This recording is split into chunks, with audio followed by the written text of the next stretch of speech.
Good morning. तर आज आपण ॲनालिसिस करूया की मार्केटमध्ये काय मूव्हमेंट येऊ शकतात. त्याच्या अगोदर आपण कालचा जो आपला ट्रेड होता, त्याच्यामध्ये आपला एस-एल गेलाय, तो बघूया. मी तो Instagramवर पण पोस्ट केलाय आणि त्याचं आपलं पहिला रिझन बघूया आपण. तो ट्रेड आपण का घेतलेला आहे. तर 1 हॉवरची कॅन्डल 1 हॉवरला जर बघितलं तर मार्केट ह्या पॉईंटला होतं असं आणि मार्केट लोवर लो स्ट्रक्चर बनवत होतं. पण ह्या कंपॅरिझन मार्केटनं हाय बनवायला चालू केलेलं आहे. त्याच्यानंतर जर बघितलं आपण त्यानंतर जर बघितलं तर 30 मिनिटावर मार्केटनं हे जे तुम्हाला डबल बॉटम दिसतंय ना, ह्या डबल बॉटमला रिट्रेसमेंट करत होतं मार्केट.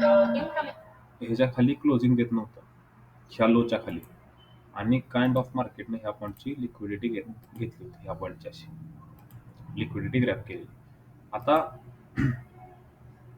15 मिनिटमध्ये जर आपण गेलो तर ह्यानंतर ह्या हाफ वीकला आपण एक ट्रेड प्लॅन केला. ह्याच्या हाफ वीकला ह्याच्या हाफ वीकला आपला ट्रेड प्लॅन होता.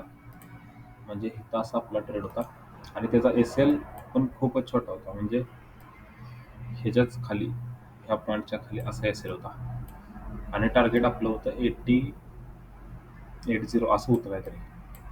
आणि आपलं चुकलं कुठं, तर आपण एस-एल हा प्रिव्हियस जो जवळचा स्विंग आहे त्याच्या खाली ठेवायला पाहिजे होता इथं. हे आपलं चुकलं. इथं जर ठेवला असता तर एस-एल हिट झाला नसता आणि मार्केटनं आपल्या साईडला मुवमेंट दिल्या. 1:5 1:6 आपल्याला टार्गेट भेटलं असतं. पण काय विषय नाही. जे काय म्हणतात, त्याच्यामुळे आपल्याला कळलं तरी आपलं चूक काय झाली. आता आपण हे करूया, ॲनालिसिस करूया की मार्केटमध्ये काय मुवमेंट येऊ शकते. आता जर आपण बघितलं वीकलीमध्ये तर मार्केटचे स्ट्रक्चर फुल बुलिश होतं आणि त्यानंतर मार्केटने एक रिट्रेसमेंट करायला आले. आता मार्केट रिट्रेसमेंट करायला कुठून आले, तर 2600च्या लेवलपासून आले. एक्झॅक्टली 2600ला टच केलं खाली आले मार्केट. ह्याच्या अगोदर पण एकदा असं झालं, इथं 2500ला टच केलं मार्केट खाली आलं. म्हणजे खाली येते म्हणजे ही फॉल नव्हे, तर ही एक रिट्रेसमेंट आहे. आता जर आपण डेलीत बघितलं तर डेलीत मार्केटनं जर आपण ह्या पॉईंटपासून फ्यू लावला तर एक्झॅक्टली 50च्या पासून रिजेक्शन घ्यायला लागले. आणि वीकलीचा जर आपण वीकलीच्या कॅन्डलचा जर लावला, वीकलीची कॅन्डल आहे, तर 38 पर्यंत 38 पासून रिजेक्शन घेते. आता आपण इथे ट्रेड प्लॅन कसा करू शकतो. आता जो एवढा फॉल आला ह्याला आपण इग्नोर करू शकत नाही. ह्याची पण आपण रिट्रेसमेंट लावावी लागेल. म्हणजे मार्केट जर वर आलं तर कुठपर्यंत येऊ शकते, तर इथनं जर वर आलं तर मार्केट 38 50 61 पर्यंत येऊ शकते.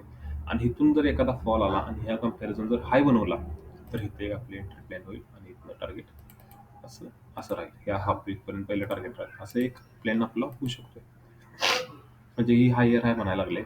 आता ही हायर हायची ह्या कॅन्डलची रिट्रेसमेंट करणार आणि रिट्रेसमेंट नंतर जर फॉल झाला आणि ह्या कंपॅरिझन जर हाय बनवला तर इथून एक आपली एंट्री अशी प्लॅन करू शकतो. हे असा आपला ट्रेड प्लॅन राहील. पण इथं थोडंसं सिनेरिओ चॉपी झालाय, त्याच्यामुळे थोडं थांबून आपण न्यूयॉर्क सेशनला ट्रेड केलेलाच चांगला आपल्याला पडेल. का तर त्याच्यामध्ये आपल्याला मुवमेंट कळेल कुठल्या साईडला येणार आहे. आत्ता तरी मार्केट थोडं वर जाऊन ह्या फिबला रिट्रेसमेंट करू शकते.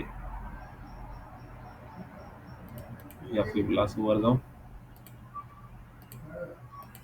असं एक खाली पण येऊ शकते. पण आपण म्हणतोय की इथपर्यंत आलं तर तिथून एक अपसाईड मुवमेंट आपण प्लॅन करू. हे असं आजचं आपलं प्लॅनिंग आहे. तर बघूया काय होते मार्केटमध्ये. थँक्यू.